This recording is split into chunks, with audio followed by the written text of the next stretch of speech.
podcasting will be a thrill. Grandpa and chill, grandson and friends. Grandpa and chill in full effect. We talk about it all, yeah, put it all on the set with that pet craze too. We chillin' with Rosie, come through, stay tuned, yeah, listen closely. Cause this the millennials and the silent generation coming together, discussion in rotation. This is Grandpa and Chill.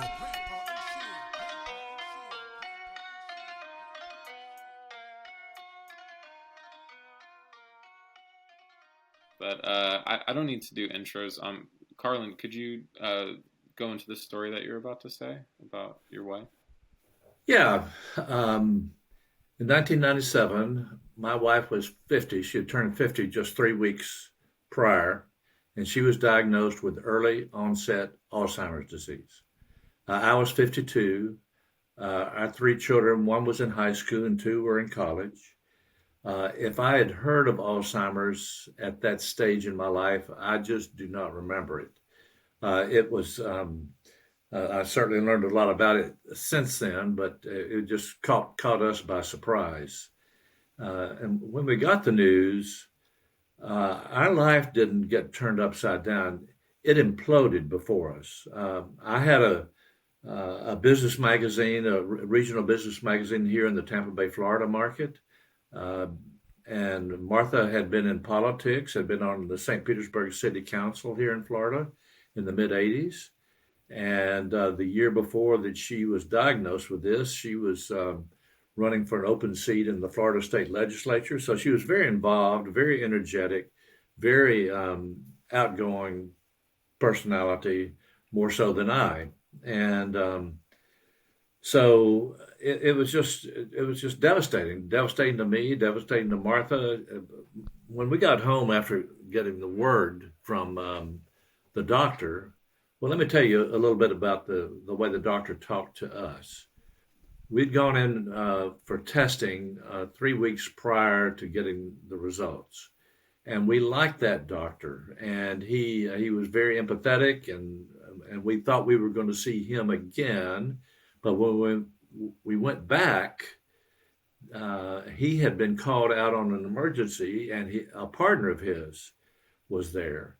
And he could have been Mr. Spock on Star Trek. He was cold, he was cerebral, he was very distant, and certainly didn't help us feel any better when we got the news. And he started getting into technicalities, and I said, just get us out of here. We don't need to know about that. So we got home, we had a good long cry. And then the first thing Martha told me was this: I do not want to tell a soul. I don't want to tell my parents. I don't want to tell our children, and I do not want to tell our friends. There's a stigma, as you know, attached to mental disabilities of almost any kind, and there certainly was in our mind with this thing called Alzheimer's or dementia. Just as a side, Alzheimer's. Dementia is a broad category of which Alzheimer's is part of. It happens to be the largest part of the category of dementia. And so as we talked, Martha had said she did not want to talk to anybody, but there was one person she was willing to talk with, and that was a retired minister who had married us back in the day. And Martha had been good friends with before we got married, and so she said, "Yeah, we can tell Lacey." And so I called Lacey, and he came over the next day, and Lacey was stunned when we told him, and he just started crying. Martha and I were sitting on the couch, and he was in a chair opposite us, and he just waved at me and asked to swap seats. And so he put his arms around Martha, and they had a good cry. And so after it got through, Lacey told us this. He said, I have a good friend in Kentucky who is with the Sisters of Loretta, Sister Elaine, and she is the retreat director there. And I have sent a lot of friends in crisis up to see her and to talk with her, and they all seem to come back with something meaningful out of their time. I don't know what you would get if you do go, but I suspect it would be very meaningful. And Martha and I did go up and meet with this sister Elaine. And that's sort of the start of the story, Brandon. We can go in a lot of different directions here that you would like to. Um, but that's where we started, and this went on then for 17 years. Um, so yeah, Yeah, I'm sure Grandpa has a lot to say about this, but my personal experience with Alzheimer's is my great grandmother, Grandpa's mother, um, lived a really long time, so passed away maybe when I was 12 or 14, something like that, and my entire knowing her, pretty much, she suffered from Alzheimer's. So okay. yeah. And the how did you as a child react to this? Um, Man, I mean, I don't know, how did I react, Grandpa? Well, I think that. Can you hear me? Okay. Yeah. I think that I remember you meeting with my mother in her I'm having bedroom, trouble and hearing here. Just speak up, Grandpa. I recall you meeting with my mother in her bedroom, and you were having a nice conversation with her, and I I I think that you got along with her quite well. I don't remember any of the real details because it's been like 12 years ago, or Yeah, as maybe longer than that. I think like as a younger kid, there was maybe a funny aspect to it, right? Because sort of having the same conversations over and over again, not Yeah. understanding sort of the weight of what's going on. But she was very sweet and very nice. Um, and I remember before her husband had passed, they made me like a Pikachu cake, because I love Pokemon. So they're very sweet, and Yeah. she was like, Max, get the Pikachu kit, Like I have fond memories Yeah. for sure. Yeah. Well, I mean, for a good while, Martha was able to drive, and she was able to talk still, and able to see folks. Uh, but there was a decline. I mean, the worst thing that happened to Martha when we got the news was that this highly confident woman just lost her confidence completely. It just went through the floor, and uh, so I guess about 2 years after that, our sister-in-law named KK approached Martha about getting into a watercolor painting class. And Martha had never done anything like that. She liked tennis. She liked being out on the water. She liked talking smack with friends and the like. Um, but she got into this watercolor painting, and it produced some incredible paintings. Very bright, very colorful, very contrasting, and to the point that her teacher at one point told me, he said, Carlen, I do not know where this is coming from. You cannot teach this kind of coloration that Martha is doing. And so there was just a number of paintings. I probably did, I'm guessing, 2 to 3 dozen paintings over the course. This interest lasted for about 2 years, and then she began to fade on away from that and out of that. But I found out later that Martha's experience with painting is not unlike a lot of others who have this disease with either music or art or dancing or the like. That these things just really re-engage the person who's going through this. And so I would tell any of your friends who are listening who are having to deal with this or may have to deal with something like this is to find that kind of activity where it's not necessarily a verbal activity, but where they can express themselves in some fashion, uh, or if they played the piano 20 years ago, see if they would sit down and play the piano again and that kind of thing. That would be very important. Um, the uh, in terms of what I was doing, I started reading about everything I could get my hands on, and there was not a lot of material on Alzheimer's in 1997. I considered 97 and earlier to be the dark ages as far as research and understanding this disease. And I mean, even though it had been designated and discovered back in 100 years before, back in the early 1900s, um, it still had not had a lot of research done for it.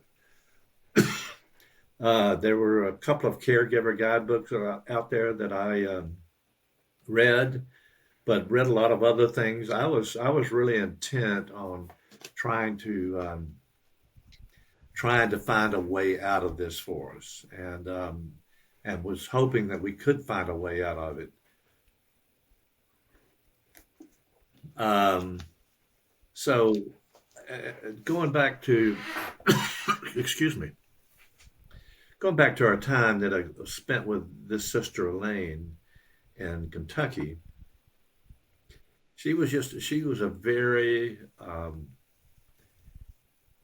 she was intense, but intense in a very empathetic kind of way. And one of the things that she told us, was you might want to check out the difference between being willful and being willing. Willfulness versus willingness. And I had no clue as to what she was talking about. I was a publisher entrepreneur. Martha was into politics. And if there are any enterprises that are willful and stubborn and push it through kind of thing, uh, those are. And so it took me a long time to understand what she was talking about, just being open and to being willing to go down this path or to go down that path and the like. The other thing, Brandon, that she mentioned was, and just she mentioned it in passing, was that you might want to check out the practice of meditation. And I'd never practiced that. We were in a church, and but the church didn't. That was not a practice in our church. Um, but she didn't give me any references as to who to consider or to talk to on this. Um, so when we got back, uh, we called our friend Lacey, and he wanted to know how the meeting, how our week's visit went, and brought him up to date with that. And I asked him, I said, I didn't expect him to have any answer for me. He just said, I asked him, I said, Lacey, do you know anything about meditation? And and he said, well, I know a little bit. It says, now I would recommend you check out a Benedictine monk by the name of Father John Main. And he has a couple of books out, one called Word into Silence. Um, and it would be worth your time, I think, to find out what his approach is. He's about the simplest and the most authoritative. So we talked about that, and we decided to do that. And so we began to meditate like 20 minutes in the morning and 20 minutes in the evening. I can't remember how long it took, Brandon, but um, uh, after a while, I began to feel and sense Martha's anxiety go from up here to way down here. She was just beginning to feel some peace about not our situation, but within herself. And I began to feel the same thing myself. And And she was that was just she was coherent enough at that point to be able to sort of maintain a meditation practice and understand what was Well, going on? what we did was, well, at that point, yes, but what we did, we would sit side by side and hold hands, and I would quietly repeat the word that we had decided to use, Oh, so that I knew that she was hearing it just over and over again. And that was important, not only at that time, Brandon, but in 2008, Martha needed to move into a memory care unit um, here in St. Petersburg. And so that would be about a decade after she had been diagnosed. And at that point, Martha was not able to talk. She was not able to walk. She wasn't able to take care of herself or feed herself. So she was pretty well dependent on somebody doing all that. I would go in and visit Martha 5 or 6 days a week. And when I would go in, I would often find Martha curled up in a fetal position, and anxiety seemed to be exuding from her. And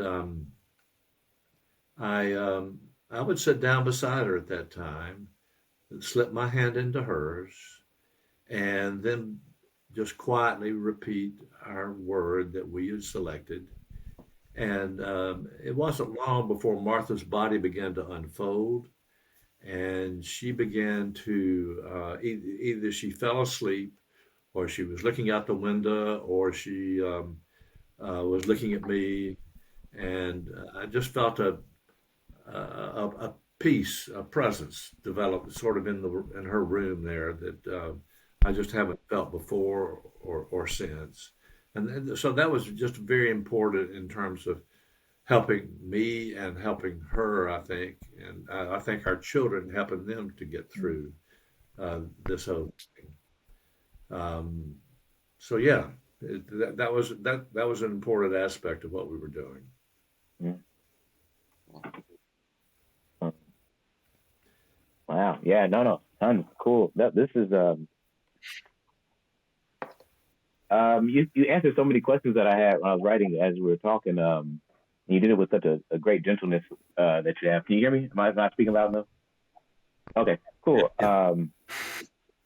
One just again, this was just the growth, bro. Like just that I could just tell that you're speaking from when you go from like when you brought up willfulness and willingness and just how tough it is to be dealing with something that's really outside of something that you really have no control over and trying your best to like surrender to it to a certain extent. Yeah. And it's just like very very very tough thing and very highly respect. How long were you guys married for? How long were we married? What was when she was diagnosed? We were married for 25 years at that point. Uh, she died in 2014, and so that was 42 years that we were married when she died. She died. She died. She went into the memory care unit in 2008, so she lived another 6 years, sort of in a vegetative kind of state. In those last 6 years. And it was really hard to go in and just see my wife, who'd been so exuberant, just be in this state of mind. The One of the things that was difficult for me during when Martha was living at home, at some point, probably 3 years after the diagnosis to 4 years or so, I had to find a caregiver to come into the house during the day. And so I got in touch with two or three women, and they came in, and Martha would just have nothing to do with them. And she didn't want to have a quote. She saw them as being a caregiver. And again, our sister-in-law stepped forward, this KK, and KK just had very sensitive antenna to people's needs. And so the person that I finally, uh, a third person I got hold of by the name of Tricia, uh, KK said, well, let's do this. Let Tricia and me go in and talk to, and I'll call Martha and tell her I want to come over and have lunch bring over my friend Tricia. And then so they came over for 2 to 3 hours and did lunch and played and had fun. And then they did that about a week later. Well, after the second visit, Tricia was now Martha's friend. And so we could bring Tricia in to care for Martha as her friend.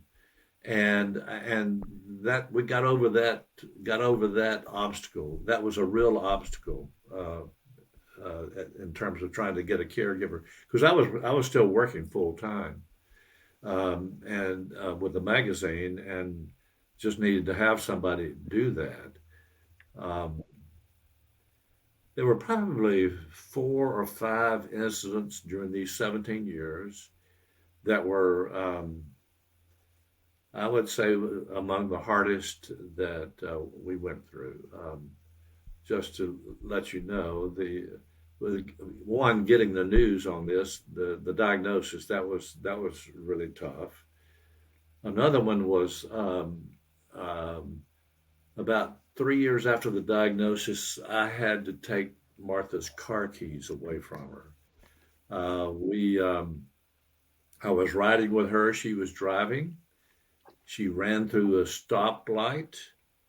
And when we got home, I said, Martha, didn't you see that stoplight? And she said, what stoplight? And so I had to take the car keys away. I had to let Martha know I was taking the car keys. She stamped up. She just ran upstairs. I felt like I had betrayed Martha. And we got through that, but that was a tough Yeah. nut. Uh, No, yeah, sorry? I'm just adding this up. Also, dang, I mean, now it's just yeah, this is like not it's just I understand. I really hold hard on my like independence. I like to be very independent. I would be, I don't like to be. I don't like anybody holding my hand at all. I get threatened by anybody even thinking about trying to help me with my little shortcomings. So, like I said, I can only imagine. Sounds very tough. Well, you got a lot to learn yet. Yeah. Well, with Carlin, with regard um, to taking the car keys, I had a similar situation with my mother. My mother drove herself up to a McDonald's apparently and left her car there and hitchhiked home. And oh, they didn't find her car for about 2 or 3 weeks. The police called, and I felt so badly about taking the keys from her. But my sister said, "You need to do that," and she was right. And my mother really never carried on. But I think I had not as traumatic an experience as you've had with your wife. My mother had dementia. I don't know just what classification, but she did not deteriorate to the point of what you're describing with your wife. So it was a yeah. different situation. My mother just, her memory was not too good, and she would ask the same question over and over and over again. What'd you do last night? Or whatever. But she seemed to still have an understanding of her situation. In fact, she asked me to come to town. I was living in a different city to help with her situation. She was writing notes on checks that were sent to her or whatever. She didn't really know what she was doing. And I was fortunate that I had an agency that sent out caregivers. I had around the clock Yeah. caregivers, and one of the ladies was terrific. We're still friendly with her. We go to dinner with her once in a while. But she made things a lot easier for us. The caregiver does. I mean, the greatest gift that I got through these 17 years when our two oldest children, David and Rachel, graduated from college and came back into this area, Tampa and St. Pete. They came to me one day and said, Daddy, we want to give you a weekend a month off. I was caring, we had Tricia caring for Martha during the day. I would be caring for Martha at night and caring for her on the weekends. But they said that we want to give you a weekend a month off.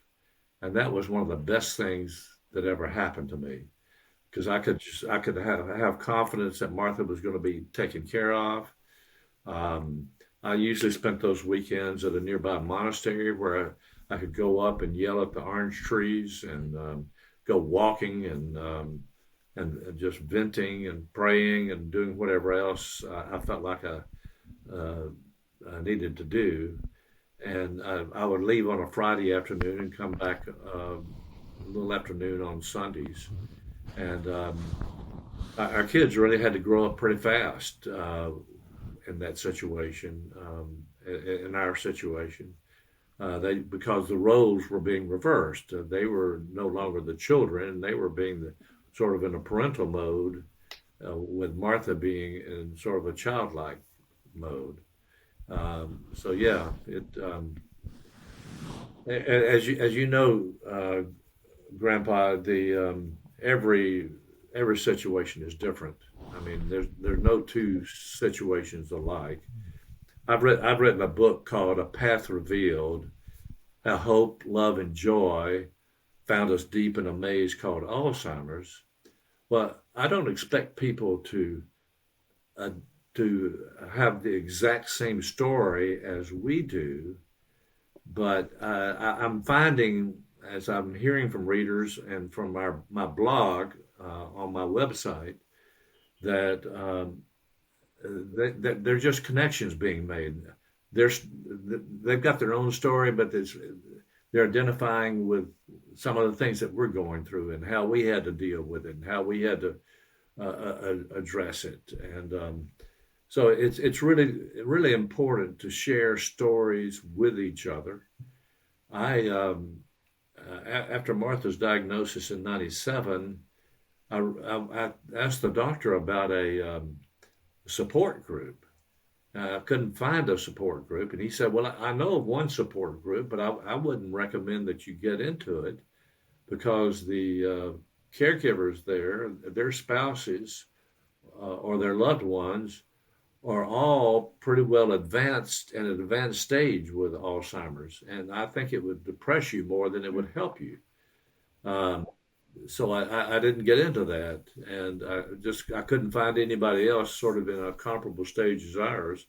So I was having to be a lone wolf a lot, just in terms of my readings and talking to one mentor after another, and mentors began to sort of show up over time as it's not something I really went looking for, but that was very helpful during the course of these 17 years. Starting with Lacey, and then starting with Sister Elaine, and then going on to some others that occurred during these years. Yes. And Lacey's the pastor, yeah? Or am I mixing the names? Lacey was okay. Retired. So how long did Martha and you guys know Lacey? Well, he married us, so I'd known him for 25 years. Martha had known him for 2 or 3 years before that.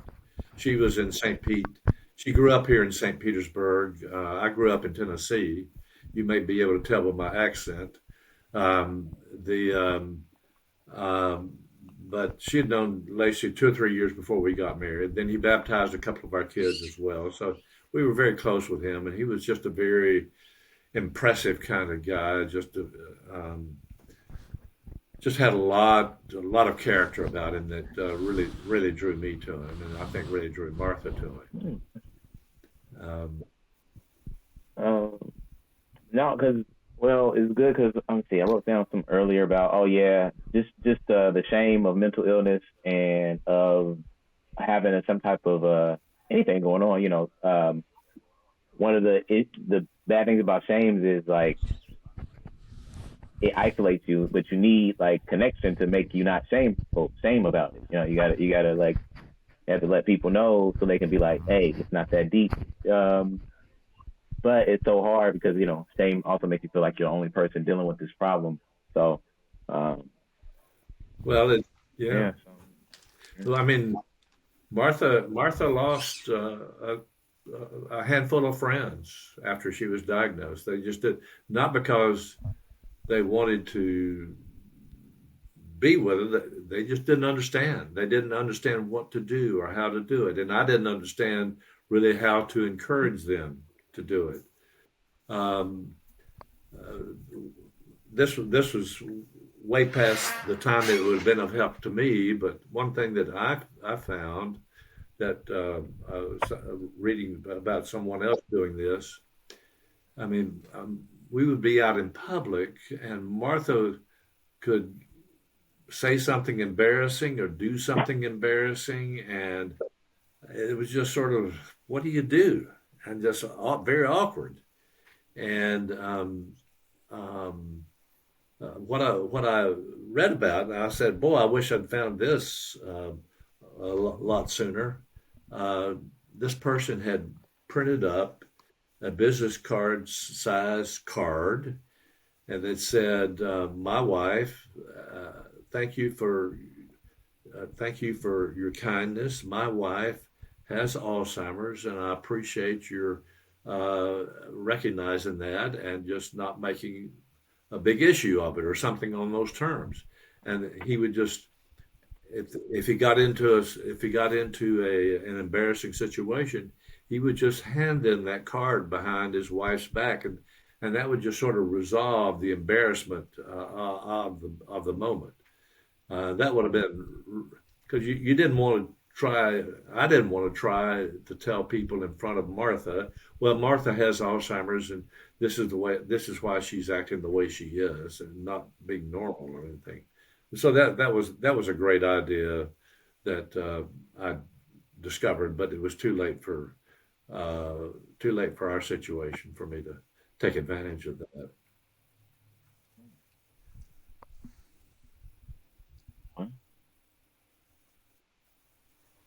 Um, Carlin, if it's okay with me asking, how did she finally pass? Was it? No, it's fine. Martha was in this memory care unit. This was on June 30th, 2014. I was out of town. All of our children were out of town. Up in Monterey, up in North Carolina, outside of Asheville, at a place that Martha had grown up going to, and so we were up there as a family, and we got a call from the nurse at the nursing home that that Martha's temperature was dropping, and that just things were slowing down, and so we asked a good friend of ours, of Martha's, Jenny, to go out and be with Martha, and she did. And so she was with Martha as Martha just passed. It was very quiet and very um, fairly quickly. I got on the plane and got back home the next day. But we wouldn't have gone up to North Carolina if we expected this and thought this would be happening. But I'm glad that we were able to call on Martha's friend to be there with her as she went on. And and I remember Brandon. Martha was ultimately cremated, and but before that, I went into the place where the crematory where they were going to do that, and I was just sitting there with Martha, um, and just holding her hand, and just very vivid seeing this huge furnace right in front of us, knowing that Martha was going to be going through that. that was tough. Just, but I think I said a quiet meditation for us both there at that time, and then kissed Martha on the forehead and told her goodbye. I was with my mother the day she died, the evening of the day that I had spent time with her, and I had no idea that she was going to pass away. And before I left, she, which was not characteristic of her, she grabbed a hold of my hand and just squeezed it. And that night she passed away. Her caregivers were with her. I was living about 160 miles away, and I came right back. But I had no idea that she was going to pass away that day. But she had stopped eating normally for several months before that.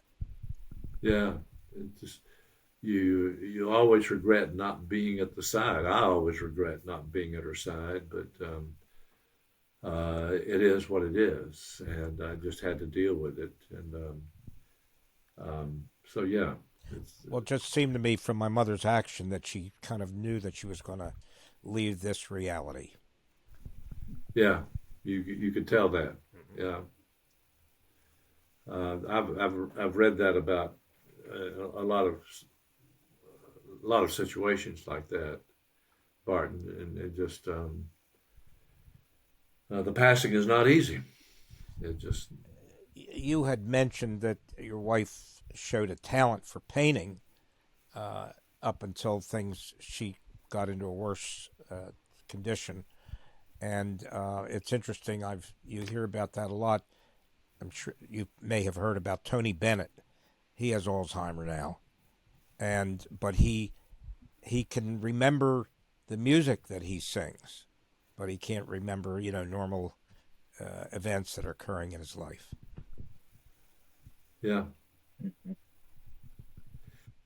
One of the things that is very disturbing is when a person gets in this state, people think that the person, Martha's personhood, if you want to call it that, was gone when they couldn't talk or couldn't walk, couldn't take care of themselves, that they no longer were a person. And that was one of the things that just really needs to be understood, that I could sense at times that Martha was still very much with us. She just wasn't able to be with us in the same ways that she had been with us most of her life. And so it's important not to discount a person just because they're not able to do a lot of the normal things that you and I do, and that she had done much of her life. Well, it sounds from your description of the situation that your wife had deteriorated to a much more serious situation than my mother had ever deteriorated. Yeah. Possibly my mother might have gotten that way had she lived longer, but she did live to be 91. But she, in many ways, still had control of her senses. Her faculties? Yeah, she really did. But how long did she go? How long did she go through this period, Barton? I think about, I'm going to say 8 to 10 years. Okay. I'm going to say about 8 to 10 years. And with her, it was just mostly not remembering things. She just would ask me, "What'd you do last night?" And I'd say what I did. And a minute later, she'd ask me the same question. And I'd have that question 20 or 30 times. Yeah. And try to answer it a different way to make it more interesting. But I don't think it mattered to her. Yeah. Well, I remember our daughter Rachel coming to me one time. This was fairly early on, and she was just very frustrated. that she was not able to get Martha to do what she thought Martha needed to do. And I by that time, I discovered, and I shared with Rachel. I said, Rachel, what you've got to do is you've now got to step. Martha is no longer in our world as we know it. You have got to step into her world and put yourself into her situation. And a lot of things that she's saying do not make sense. You do not try, there's no need to try to correct her. No need to try to say, well, you're wrong. This is what's right, mommy. But it took me a while to figure that out. It just to stop trying to correct Martha, and that was a real relief once I realized just Martha did not have to be right.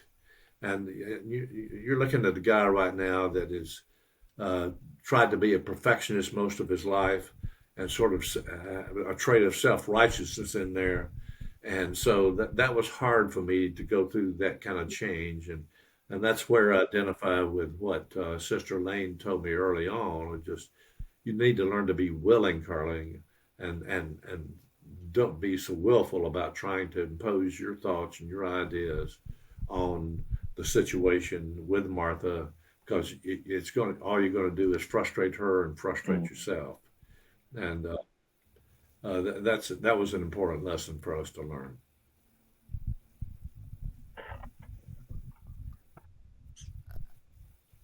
I guess I'm kind of. Do you ever? I know they're making a lot of advancements now on maybe. Martin, I'm still having a little I'm trouble sorry. hearing I you. think they're making a lot of advancements on trying to prevent Alzheimer or dementia with certain drugs they're coming out with. But I don't know if it's a hereditary thing or whatever. Alzheimer. There is a gene, but Martha, they tested Martha for this gene, and she did not have it. So they really, as much advances as they've had, they still are not coming up with a cure. I think maybe the latest med that's come out is maybe delaying the onset of some of the symptoms, but is not curing the situation. And so I remember early on in our odyssey with this thing, reading in the newspaper about some breakthrough, and then I'd read down to the bottom of the story in the newspaper, and the testing was still at the mouse stage, and it went nowhere. I mean, they went through years of just research and testing that it was just not coming up with anything. And still, as far as I'm concerned, still have not come up with a solution or with an answer for this. Yeah. You about to say something, Grandpa? No, it was just a nervous reaction. I put the mic next to my mouth. I'm sorry. I'll do that. Well, now I was going to say something about the repeating of the words that you guys were doing, like a mantra and the meditation. And Yeah. I not only vibe with that, I like it because it's so important, yet very simple and very something that everyone can do, and it's so important. You know what I'm saying? Like it's like it seems like a gold nugget that you're like right there the whole time. Like, hey, breathe for a second. And it's pretty cool to have that in the Yeah. Well, this Father John Main, he, as I said, he was a Benedictine monk, and his mission was to get meditation outside the monastic walls. to have a system that for folks who had careers and were busy and had families, that they could incorporate and work that into their lifestyle rather than just having to say, well, I'm going to become a monk or I'm going to become a nun, and that's the only way I know how to do that kind of thing. So that's what attracted me to it. With my, if you know anything about publishing, they're just deadline after deadline after deadline, and so this was just very helpful to me as we were getting hold of this whole situation. I had something else on my mind, but it's escaped me. It'll come back to me in just no biggie. I can talk for days. It don't matter. What else? I think that I worked as a care provider or a health aide. I've done it for about 9 years. Wow. So I'm pretty familiar with people and dealing with some illness of some sort, or dealing with, just coping with life in general, the ups and downs of it. And I really learned a lot about the people dealing with it. Like people like there almost needs to be a group for people that have to live with someone with Alzheimer's or have to take care of someone so personally, because it really hits your core of like, I'm sure it makes you feel insane sometimes, and you feel guilty about being like upset and angry about someone you love. And, like I just remember being in people's rooms and just seeing like the expression on someone's face of going like, you're upsetting me so much. I wish I could say something, but the people here would judge me. Yeah, I mean, I did. I mean, I had to learn to forgive myself. I had to learn to forgive Martha for getting this thing. I also had gone through, and by forgiving, I'm talking about just being released, getting released from some of these deep emotional issues that were just not helpful at all, very negative. Just had to go through a forgiveness process with Martha's parents, in terms of the way they sort of brought her up. Nothing abusive as far as physical, but there was some verbal abuse growing up, and thinking. So there were just a lot of just a whole range of issues that I never knew I was having to deal with. Do you mind if I pause you for 1 second too? Because I want to go into this forgiveness thing. Because you say it so. I mean, I know it's hard, right? Like, and do you talk to the people? Were you able to talk to Martha's parents? How does the forgiveness? Would you go into for us young folks? I guess I would like to learn more about forgiveness, because you seem to talk about it like it seems very easy, but it doesn't seem very. Or how do you get there? How do you get to your point where you're at terms? Unfortunately, when I began to realize this, Martha's parents had already passed. And so I was just having to go through this kind of forgiveness within my own heart and space. I've come out of Christian tradition, which it's not knocking anybody else's tradition, but that's one of the basic messages that I had to learn how to do coming out of that. And just some of the mentors that I had were very helpful to me in terms of how to go through this kind of process internally, rather than just holding it all inside.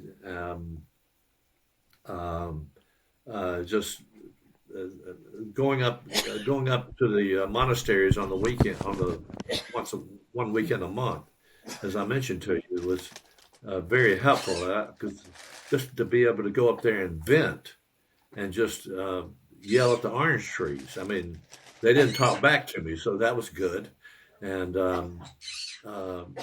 so, yeah, there's not a formula for this at all. It's just but it's important to get there and to get through that kind of process. And I had to go through the same kind of thing with my father, particularly. It just began to realize I had issues with him growing up that I had not recognized or had not paid attention to. And again, but he had already passed at that point. So I guess what I'm saying is I learned that I could still forgive even though they were not on this earth. So that was important for me to understand that. Forgiveness is for yourself, and it's going to take time. It does. One of the things that I learned, people talk to me about our Mm-hmm. journey, and I don't talk about what we went through as our journey. The word journey. I'm a wordsmith. I've been into editing and publishing and writing and stuff. The word journey just seems too tame and too planned to me. I identify what we went through as being an odyssey. And the classical sense of the odyssey, you wake up one day in a foreign land, you're lost, you're confused, you're hurt, and you really want to uh, you want to get back home, and you'll do anything to get home. And I've discovered that when you do get home, that is, if you do get home, you're just not the same person as you were when you left, and the home is not the same Mm-hmm. place. And that was important for me to understand that as we got through this. Um, just as an aside, your audience may not understand the magnitude of Alzheimer's. Uh, Let me just lay this out to you, Sam. The latest figures that I've seen are that in this country, uh, there's something like 5 to 6 million people who are uh, diagnosed with Alzheimer's at one stage or another. And there are probably a lot more, but they just don't go to the doctor to get that kind of diagnosis. And then when you couple family caregivers like Barton or myself, there are 20 to 25 million people who are having to live through the issue of Alzheimer's. Now you say, well, okay, that's 20 to 25 million. That would be if Alzheimer's were a state, that would be the fourth largest state in this country behind California, Texas, and New York. Well, the fifth largest behind Florida as well. That's a lot of people being impacted by this disease. Excuse me, I don't know what's happening to me here, but I'm going to take I, another I sip of water. remember reading something, Carlin, that was like, I think it was 50% of Americans at the age of 85, I think it was, had some sort of dementia diagnosis. That's correct. When the, Yeah. hit age of 85, and what they call early onset Alzheimer's is when you're diagnosed before age 65, and then I forget what the ratios are at age 75, and then on up to 85, and the like. But it's just a real impact, not just with the one getting the disease, but on the folks who are just having to live through the volatility and the extreme changes, um, and how someone I was fortunate to be able to get a caregiver for Martha at home. How someone who's not so fortunate and is having to deal with this on a 24/7 basis, I don't know how they do it. Um, and unfortunately, I don't know what the exact statistics are, Brandon, but oftentimes the one giving the care will die before their loved one with the disease, and that is just that's rough all the way around, and I attribute that to the stress that's generated with just having to go through this. The stress is just immeasurable, and that's one of the things that the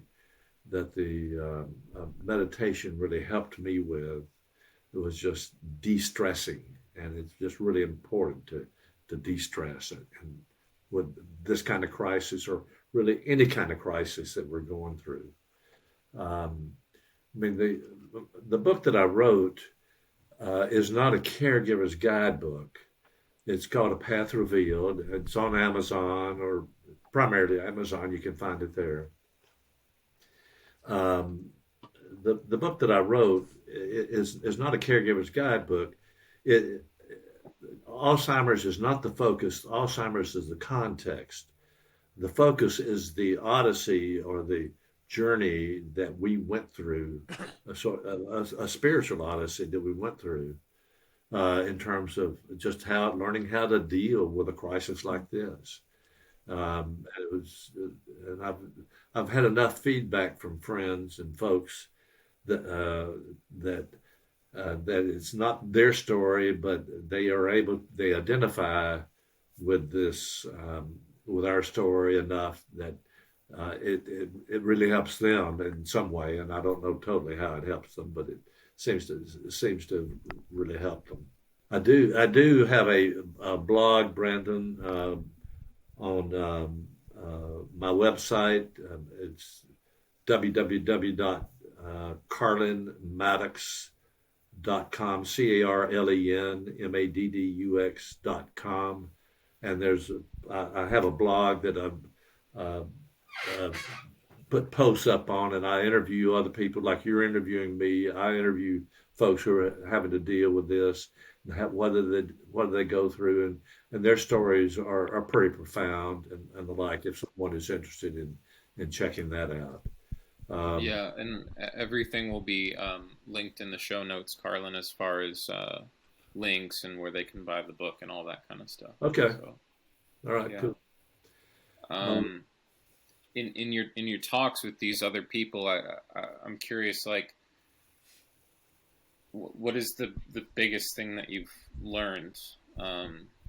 Maybe that's helped you with your own sort of journey and trauma. I would put it this way. Pretty much every one of us who having to go through something like this are having to go back and draw on a lesson that I learned, and I presume they learned back in around the first grade. And you remember, stop, look, listen. Just stop what you're doing. Pay attention to what your wife is trying to tell you, or trying to, or needing, and listen. And it just learning. I have not been an attentive listener much of my life.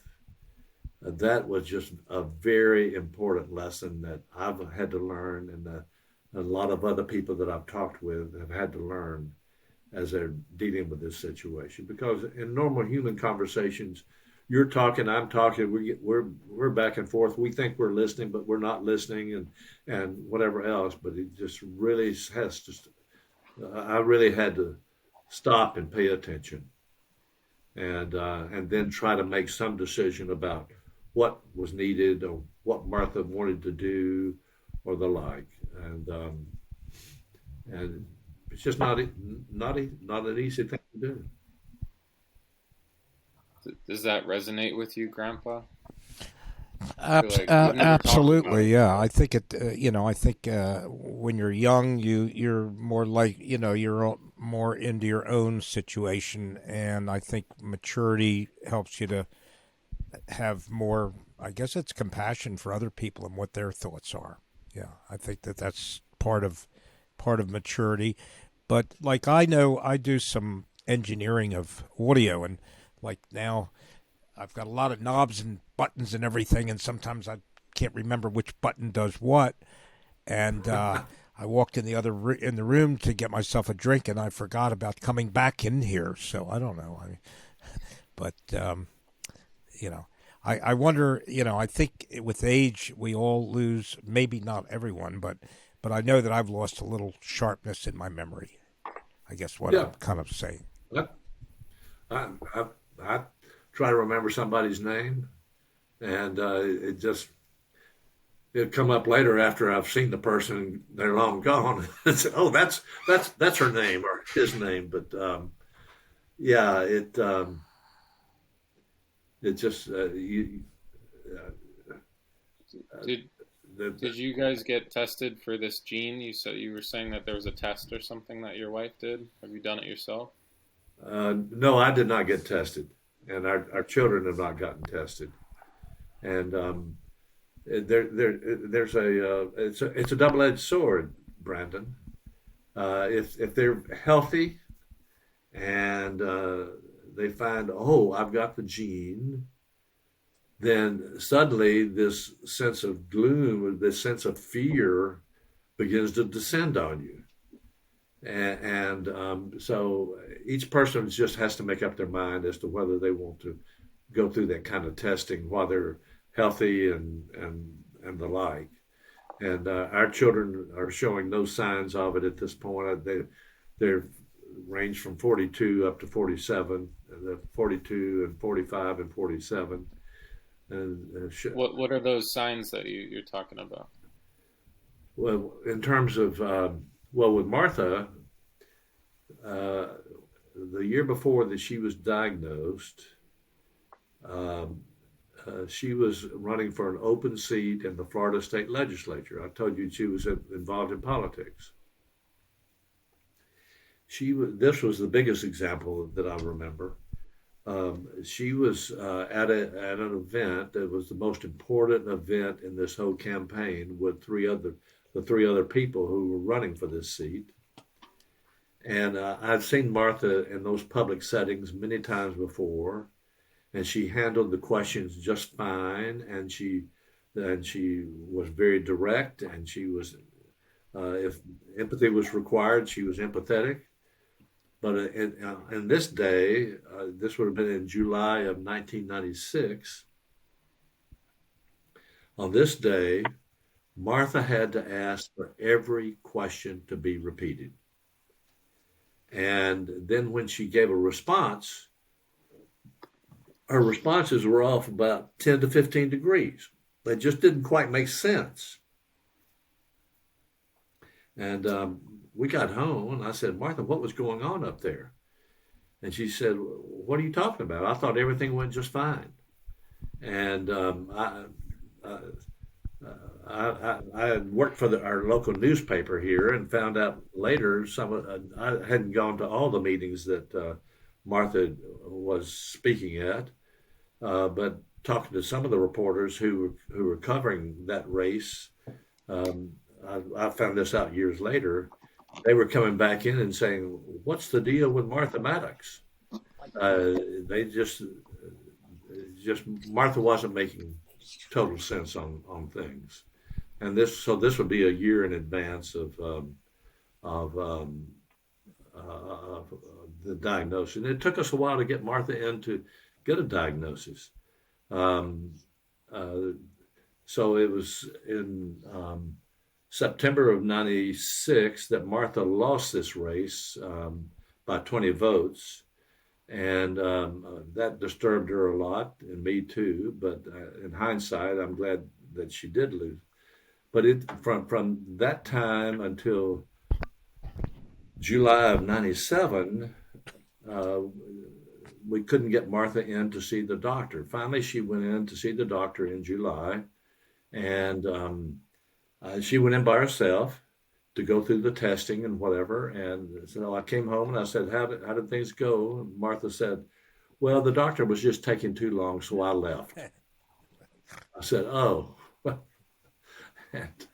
and So we got back in early September uh, for the testing, and then heard 3 weeks later the results from that testing. I went in with Martha the next time just to make sure we stayed there and go through the testing.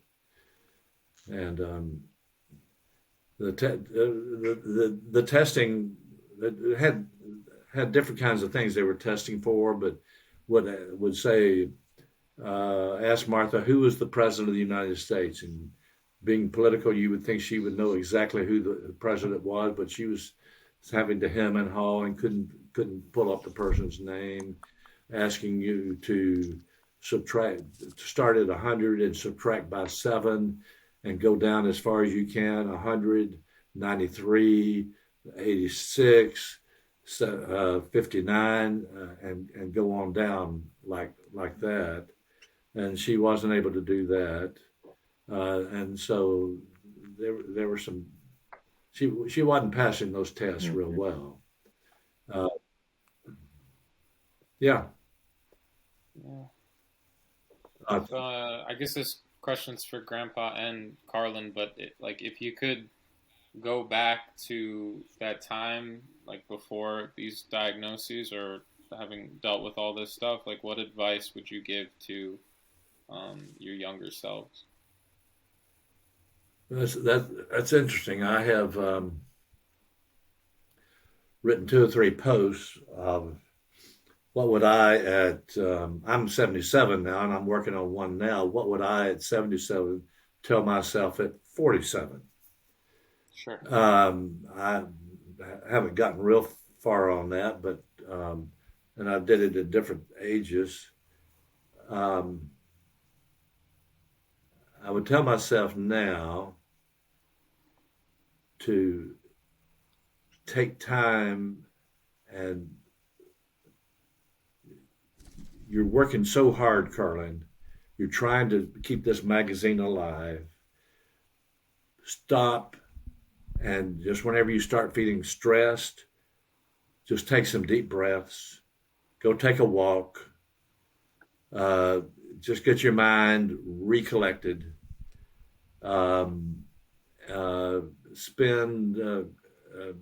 Somehow you've got to work out spending more time with your children on the weekends, particularly nights.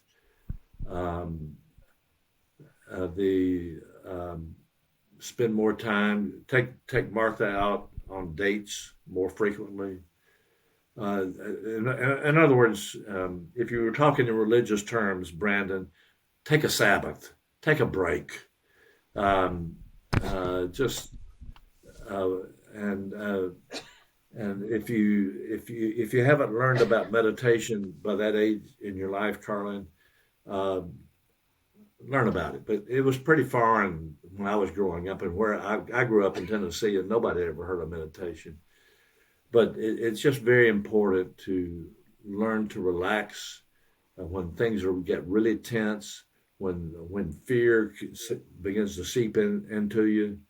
It's just really important to back away from those things and give yourself some space. And so those are some of the things I confer with you, Carlen, and I would also say, based partly what you said before, stop, look, and listen, to be a good listener, to learn to listen and really listen to what someone else is saying if you care about them. Absolutely. Don't try to correct them or just hear what they're saying. And that's we all think we know that. You know, that's real art. We're all individuals, and we all think that we know, what's what, but other people have good ideas too.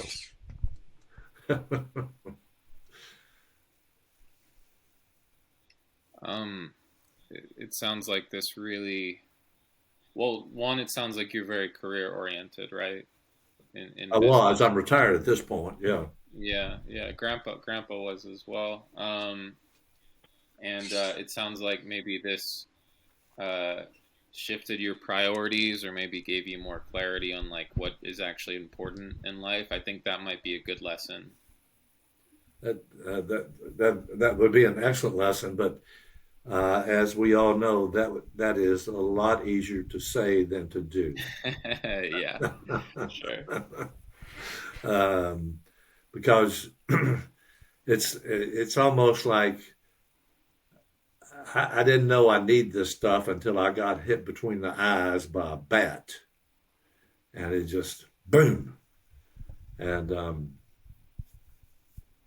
that brought me to a screeching halt. I mean, I had to continue with the publishing business because this was our livelihood. I had to keep bringing in some money, and that was important. Otherwise, it would be adding even more stress. But yes.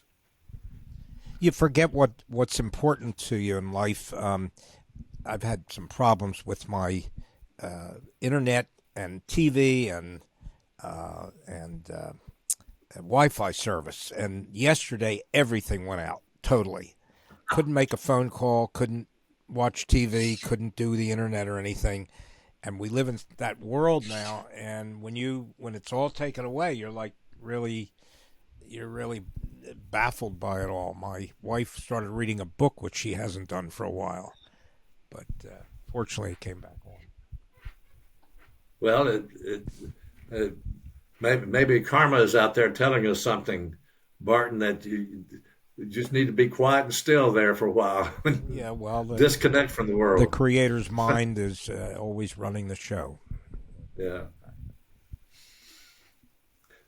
So that's our story, Brendan. I don't know totally what else we need to cover here. I mean, there's a lot more, but that's.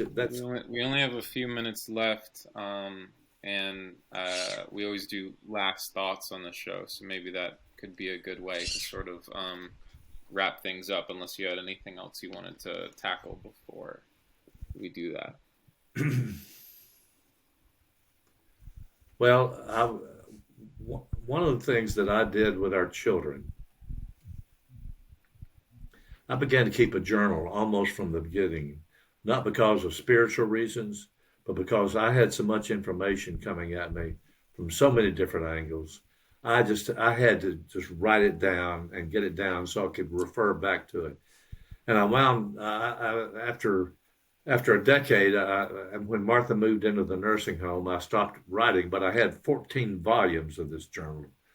But what I would do is when I felt like it was something important for the children to know, I would make copies out of those pages and just mail it to them. They were still in college, and my daughter here, just give her a copy of it. That really helped them keep up with where my head was, just in terms of communicating with them. Because it's really important that I was not in this by myself. The children were besides Martha, the children were my first order of business, and they needed to know where my head was, what I was thinking, what we were trying, where we were going to go, and the like. And so I would just tell someone who's in this kind of a situation to make sure that you're communicating as clearly as you know how to your loved ones around you as to what's going on. Because I've read about enough situations where that is not happening, and it causes all kinds of grief and stress within that whole scene. Within that whole scene. So that's what comes to mind here at the last, I think.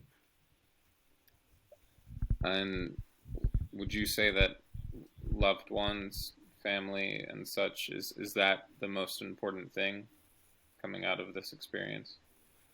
I would say the family is the most important thing. I would tell you that out of my religious heritage, that learning what faith is, and I thought I knew what faith is, but I didn't.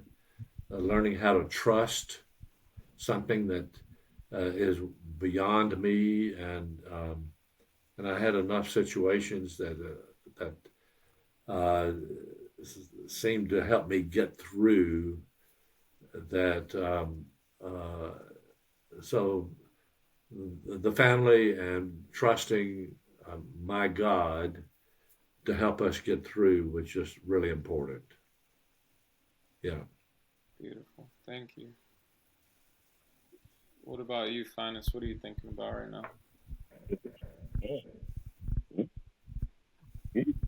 But it says, this is what he said. It just said, thanks, forgiveness, rest, and listen. Also, yeah, you see that? Boom, that's you, brother. Is that me? That's you. No, I just appreciate listening and just hearing. I think that I love this show because it's doing exactly what I want, which is letting people hear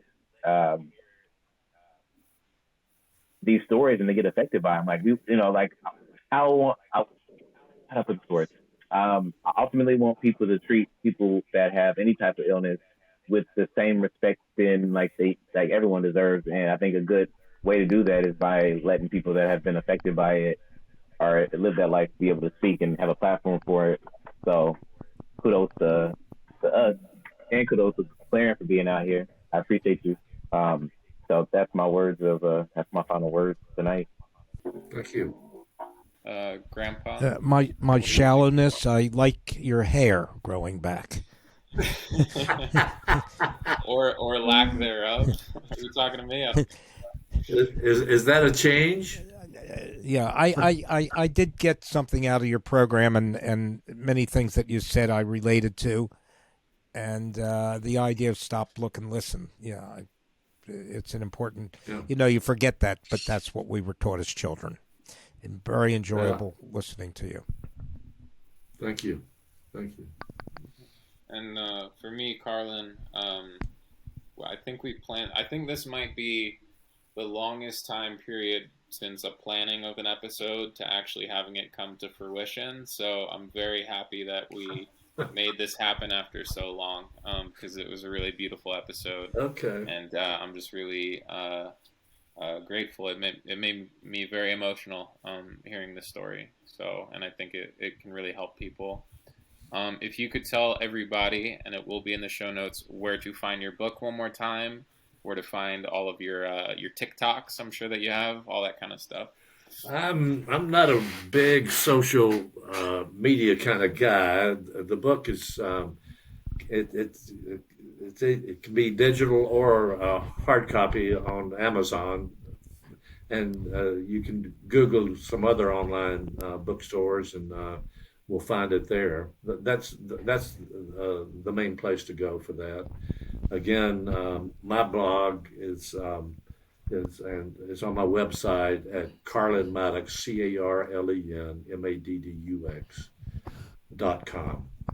And people I spell my name because people misspell my name a lot, and I've been called Carlene and Carolyn and Carlin Darling and whatever else. So I have to spell the name so people can find it. Awesome.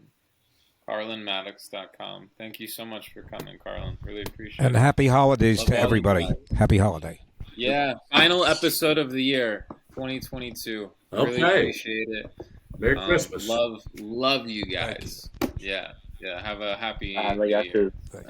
See you next year. Podcasting with Grandpa Bart and Rosie, always on his shoulder. This is Grandpa and Chill. Grandpa and Chill is brought to you by your hosts, Brandon Fox, Bart Frank, and Phines Jackson.